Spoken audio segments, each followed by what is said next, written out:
আসসালামু আলাইকুম দর্শক বন্ধু। দেখেন, ইরানের পরমাণু ৭১ কেন্দ্রে টিভি হামলা সংবাদ। চালিয়ে আয়াতুল্লাহ খামেনির গত রাত্রে হৃদয়ে কি হাত হয়েছে? দিয়েছে ইরান আমেরিকা। এবং দখলদার আমেরিকার মার্কিনীদের যুদ্ধ লেগে এই গেছে। আঘাত সহজেই মেনে নেবে না ইরান।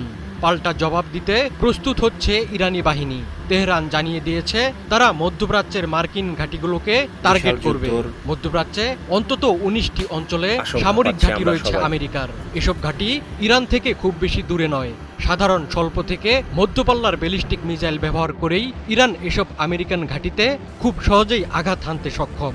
২০২০ সালে জেনারেল কাশেম সোলাইমানিকে হত্যার প্রতিশোধ নিতে ইরাকে ২ মার্কিন ঘাঁটিতে মিসাইল হামলা চালিয়েছিল ইরান। শনিবার রাতে ইরানের অন্তত ৩টি পরমাণু কেন্দ্রে বোমা হামলা চালায় আমেরিকা। মূলত এর মাধ্যমে ইসরায়েলের পক্ষে সরাসরি যুদ্ধে নেমে পড়েছেন ডোনাল্ড ট্রাম্প। আমেরিকার এই আগ্রাসন তাতিয়ে দিয়েছে ইরানকে। আয়াতুল্লাহ খামেনি যে চুপ করে থাকার পাত্র নন তা ভালো করেই জানে আমেরিকা। ইসরায়েলে ইরানি মিসাইলের ধ্বংসযজ্ঞ দেখে যাচ্ছে বিশ্ব।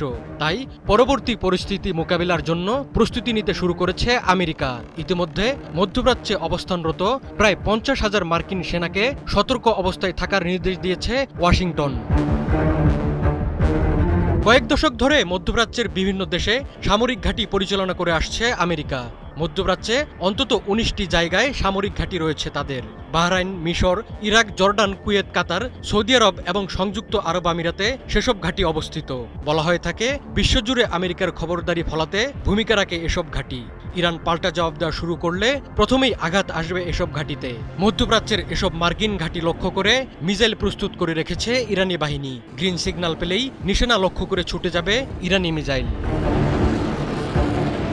মধ্যপ্রাচ্যের মার্কিন ঘাঁটিগুলোর বেশিরভাগই ইরানের শেজ্জিল মিসাইলের আওতার মধ্যে পড়ে।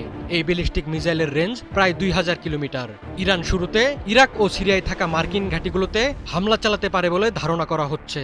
তেহরান থেকে ইরাকের বাগদাদে অবস্থিত যুক্তরাষ্ট্রের ফরওয়ার্ড অপারেটিং বেজের দূরত্ব প্রায় ১০০০ কিলোমিটার। এছাড়া উত্তর পূর্ব সিরিয়াতেও রয়েছে মার্কিন ঘাঁটি। ইসরায়েলে হামলায় মোবাইল লঞ্চার থেকে মিসাইল ছুড়েছে ইরান। মার্কিন সামরিক ঘাঁটিতে হামলা চালাতে কৌশলগত কারণে মোবাইল লঞ্চার ব্যবহার করতে পারে ইরানি বাহিনী।